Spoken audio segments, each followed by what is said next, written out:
السلام علیکم ورحمۃ اللہ وبرکاتہ۔ انشاءاللہ بہت ہی جلد ہم آپ کے لیے کچھ ایسے ویڈیو کی سیریز پیش کریں گے جس میں عقائد اہل سنت والجماعت کا مختصر تعارف ہوگا، کیونکہ ہمارے بہت سارے مسلمان جو اسلام تو لائے ہیں، مسلمان کے گھر پیدا تو ہوئے ہیں، لیکن اس کے عقائد سے واقف نہیں ہیں، اور پھر وہ طرح طرح کے سوالات کر بیٹھتے ہیں دینی تعلیم سے دور ہونے کی وجہ سے اور دنیاوی تعلیم میں مشغول ہونے کی وجہ سے۔ اس میں ہوتا کیا ہے کہ ہمارے ہی سماج معاشرے کے جو طلباء یونیورسٹیز کا رخ کرتے ہیں، پھر انہیں قادیانیوں سے، شیعوں سے، اہل حدیث وہابی وغیرہ سے ملاقات ہوتی ہے، اور پھر ان کے بتائے باتوں پر عمل کرنا شروع کر دیتے ہیں، کیونکہ انہیں ہمارے ہی عقائد سے کوئی واقفیت نہیں، کوئی جانکاری نہیں ہوتی ہے انہیں۔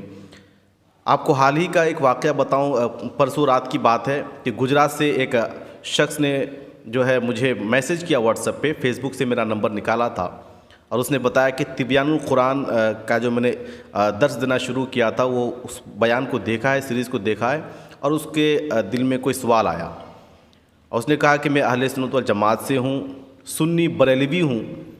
اس چیز کا اس نے ذکر کیا، سنی اور بریلوی ہوں، لیکن استغاثہ وغیرہ کے سلسلے میں مجھے کافی جو ہے اعتراض رہتا ہے، اس میں کافی شک ہے۔ میں نے بہت کتابیں پڑھی، قرآن میں دیکھا، حدیث میں دیکھا، تو اس میں ہم نے دیکھا کہ اللہ ہی سے مدد مانگنا چاہیے، جو مانگے ہم اللہ سے مانگیں۔ پھر لوگ ایسا کیوں کرتے ہیں، یا غوث المدد، اے غوث ہمیں روٹی دے دو، فلاں دے دو، اس طرح کے وہ میسیجز کیے تھے۔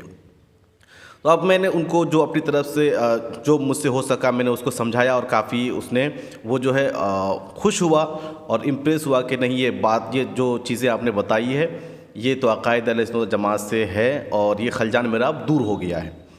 تو میں نے سوچا کہ کچھ عقائد، بنیادی عقائد کی باتیں ہم نوٹ کریں اور عوام تک پہنچائیں، جو ہمارے سنی حضرات ہیں، جو یونیورسٹیز کالج کا رخ کیے ہوئے ہیں، کہیں وہ بھٹک نہ جائے، اور جو ہے پھر ہم ہی پر اعتراض نہ کرے، اور پھر عقائد اہل سنت والجماعت کا وہ انکار نہ کر دے۔ اس وجہ سے ہم نے سوچا کہ توحید یعنی اللہ تبارک و تعالیٰ کو ایک ماننا ہے، شفاعت، حشر و نشر، اس طرح سے اور بھی جو بہت سارے عقائد ہیں جس کا قادیانی ہو، چکڑالوی ہو، روافظ وغیرہ انکار کرتے ہیں، اس پر ہم تفصیل تو نہیں، ڈیٹیلز میں نہیں، بلکہ مختصر ہم بیان کر کے آگے نکل جائیں گے، ہے نا، تاکہ بنیادی عقائد سے ہر کوئی واقف ہو سکے۔ سب سے پہلے ہم آپ کو یہ بتائیں گے کہ کون سے ایسے کتنے فرقے ہیں ہمارے ہندوستان میں جو ابھی گردش کر رہے ہیں اور لوگوں کو جو ہے نا اسلام سے نکالنے کی سازش کر رہے ہیں، یعنی اپنے عقائد کا جو ہے اسے معترف بناتا ہے، اور اس کو اس عقیدے میں ہمارے جو عقائد اہل سنت والجماعت ہے اس کو نکالتا ہے۔ تو آپ کو بتاؤں، عقائد اہل سنت والجماعت جو سواد اعظم ہے، اس سے نکلنا ہے نا، اور اس کا انکار کرنا گویا کہ ہے نا اسلام سے نکلنا ہے، کیونکہ یہ جتنے 72 فرقے ہیں، وہ سب کے سب اہل سنت والجماعت سے ہی چھٹ کر بنے ہیں، کہیں سے آئے نہیں۔ تو یہ ان میں سے جو بعض کا جو عقیدہ، جو عقائد، بعض کے عقائد ہیں اور بعض کا جو ماننا ہے، وہ عقائد اہل سنت والجماعت سے ہٹ کر ہے۔ کچھ لوگ گمراہ ہوئے اور کچھ تو بالکل کافر ہو گئے۔ ایسے ہم کچھ فرقوں کا پہلے ہم تذکرہ کر لیں، اس کے بعد انشاءاللہ اگر آپ یوٹیوب پہ دیکھ رہے ہیں تو یوٹیوب کی پلے لسٹ میں عقائد اہل سنت والجماعت کے تعلق سے آپ کو ویڈیوز مل جائے گی، اور اگر آپ فیس بک میں دیکھ رہے ہیں تو فیس بک پیج کو فالو کر دیں، انشاءاللہ اس طرح یہ ویڈیو کی سیریز ہم اپلوڈ کرتے رہیں گے۔ سب سے پہلے جو ہم نے نوٹ کیا ہے، یہ وہابی جو فرقہ ہے، یہ فرقہ محمد بن عبد الوہاب نجدی کا ہے۔ یہ سن 1204 ہجری میں اس کی موت ہوئی تھی۔ اس کے عقائد و نظریات کو ماننے والا ہے جو وہابی فرقہ ہے۔ یہ فرقہ صرف اپنے آپ کو موحد کہتا ہے۔ موحد کا مطلب ہوتا ہے کہ وہی صرف اللہ کو مانتا ہے، اللہ کو ایک ماننے والا ہے، اور وہی توحید پرست ہے۔ باقی جتنے ان کے علاوہ لوگ ہیں وہ سب کے سب مشرک ہیں۔ مشرک کا مطلب اللہ تعالیٰ کے ساتھ کسی دوسرے کو شریک ٹھہرانا، جس طرح سے ہم اہل سنت و جماعت کو مشرک کہتے ہیں اس معنی کر کہ ہم مزارات پر جاتے ہیں، زیارت کرتے ہیں، تقلید کرتے ہیں، تو وہ کہہ رہے ہیں کہ مزارات پر جانا اور اس طرح سے فاتحہ دلانا وغیرہ یہ سب شرک ہے۔ تو گویا ہم مشرک ہو گئے، اور پوری دنیا میں یہ عبد الوہاب نجدی کے ماننے والے صرف موحد ہیں، اللہ تعالیٰ کو ایک ماننے والے ہیں، ٹھیک ہے۔ وہ کہہ رہے ہیں کہ باقی تمام جو مسلمان ہیں وہ سب کے سب مشرک ہیں۔ ہندوستان میں انگریزی دور حکومت میں اس فرقہ نے حکومت سے درخواست منظور کروا کر اپنا نام اہل حدیث رکھا ہے، یعنی یہ بہت زمانے تک، بہت سالوں تک اپنے آپ کو جو یہ لوگ وہابی ہی کہا کرتے تھے، اور وہابی ہی سے پوری دنیا میں ابھی بھی یہ لوگ جانے جاتے ہیں۔ لیکن ہندوستان میں جب انگریزی دور حکومت تھا تو اس وقت یہ رجسٹرڈ میں اپنے آپ کو اہل حدیث کہا۔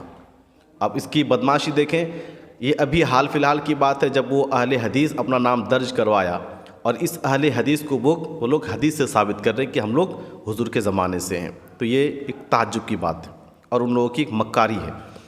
دوسرا جو فرقہ ہے یہ دیوبندی ہے۔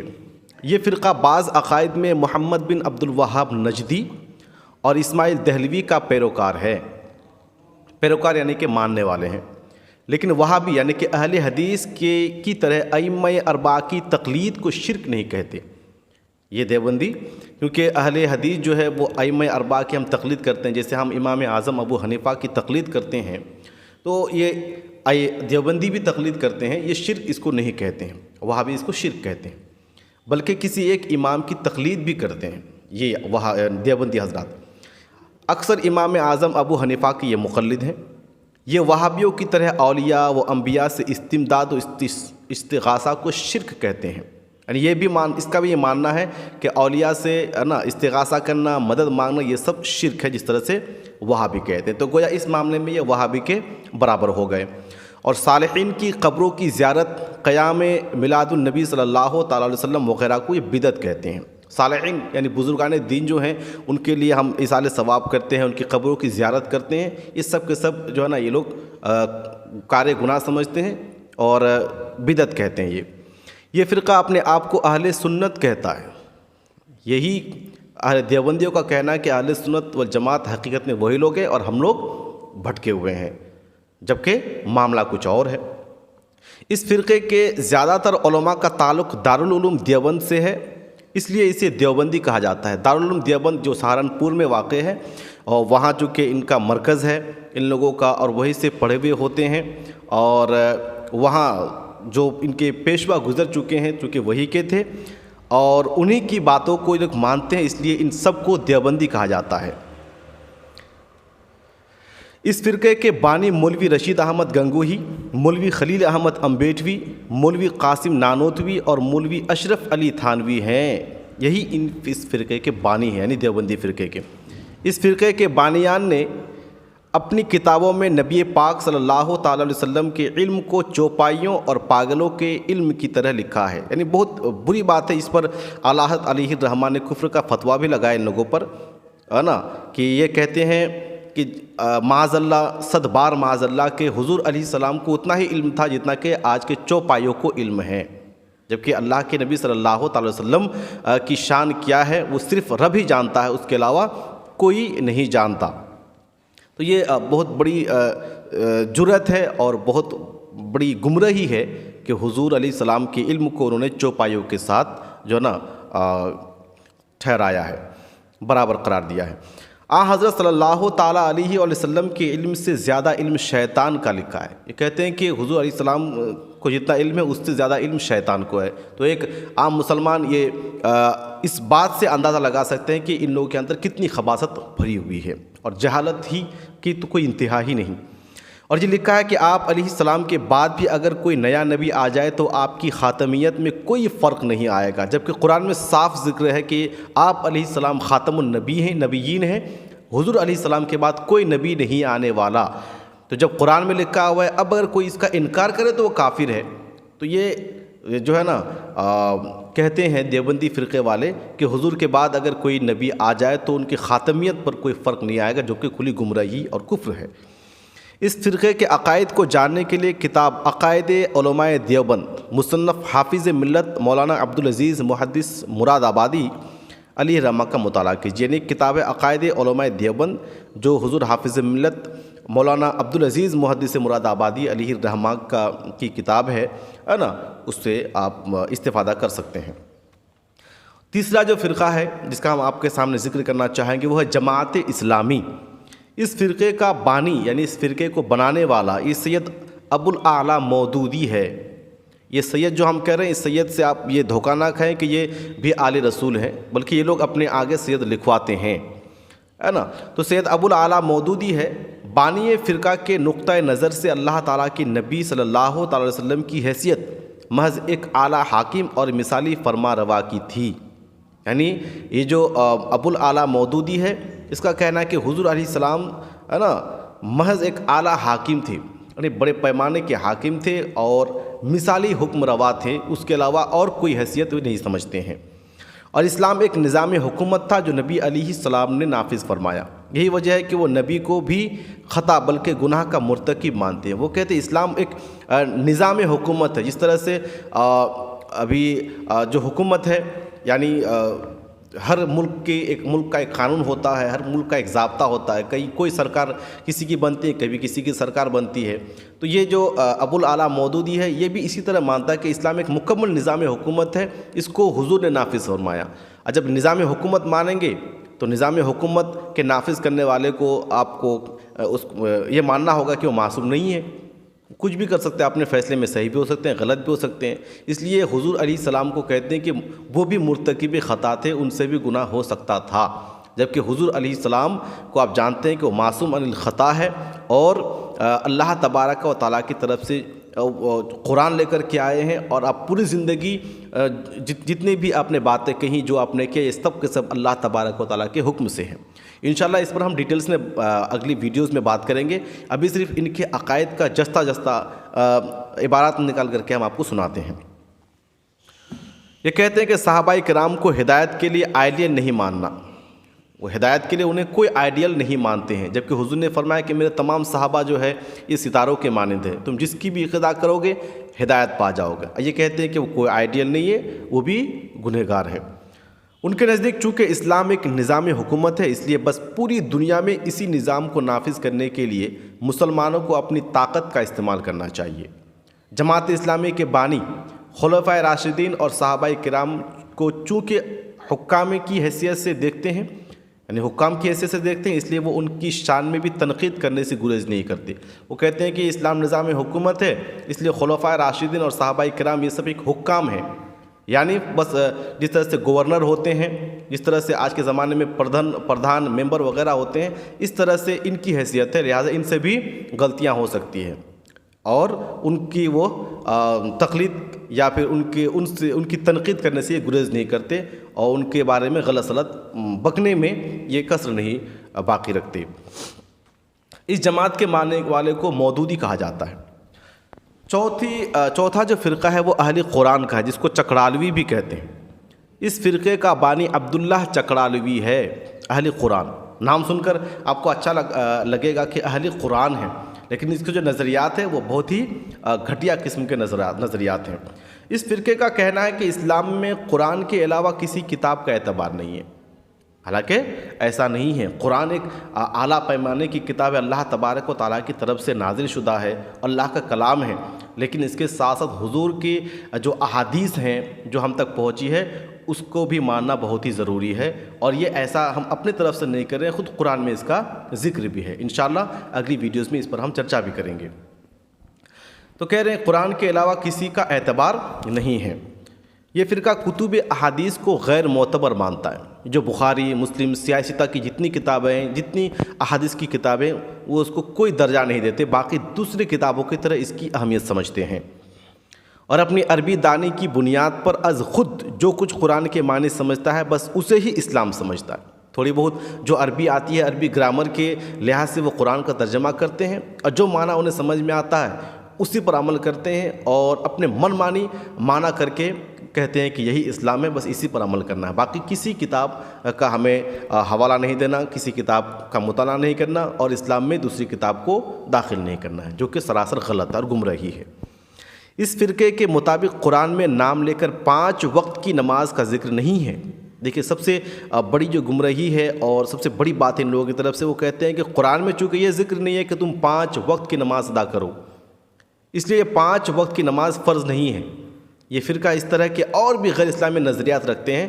صرف اتنا جاننا کافی ہے کہ وہ کہتے ہیں کہ قرآن میں جب 5 وقت کی نماز کا ذکر نہیں ہے تو 5 وقت کی نماز فرض بھی نہیں ہے، ایسے کبھی بھی نماز پڑھ لو گے تو نماز ادا ہو جائے گی، جبکہ یہ سراسر غلط ہے اور کفر ہے. 5واں جو فرقہ جس کا ہم یہاں ذکر کرنا چاہیں گے وہ ہے قادیانی. اس فرقے کا بانی مرزا غلام احمد قادیانی ہے. یہ فرقہ مرزا غلام احمد قادیانی کو نبی مانتا ہے.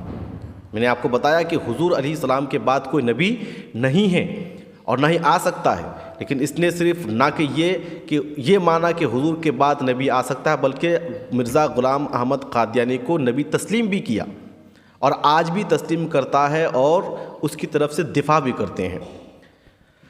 اور اس کا بنیادی عقیدہ اور اسلام کا بنیادی عقیدہ ختم رسالت، جو میں نے ابھی آپ کو تھوڑی دیر پہلے بتایا کہ حضور خاتم النبیین ہیں اور یہ بنیادی عقائد میں سے ہے. حضور کو آخری نبی ماننا ہے، نہیں مانے گا تو کفر الزام لازم آئے گا، کافر ہوگا.